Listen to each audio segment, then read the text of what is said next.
What are the 4 sublayers? Well, first of all, you might be wondering how the heck do we even get 4 of them? If you go to Harmony Premium Preferences, under the Advanced tab, there is a checkbox here saying Support Overlay and Underlay Arts. If you activate that, you will upgrade from the L and the C to also having the O and the U. They stand for Overlay, Line Art, Color Art, and Underlay.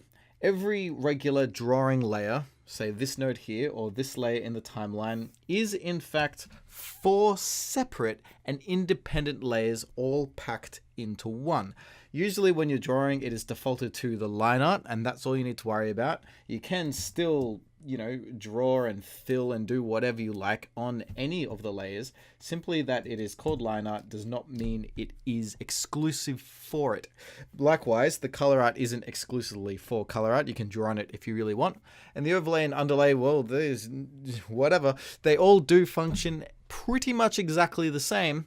The names for them are more or less just a helpful guide. Last thing for this nugget, keep an eye on the little pictures here. See how they're sort of stacked, and you can get an idea for how they are layered. If you pick up this little notchy bit at the top, you can put it vertically, horizontally. I like it vertically because the layers then sort of make a bit more sense. And if you right click up the very top, then you can have it throughout the program as a whole rather than just being restricted to one image view.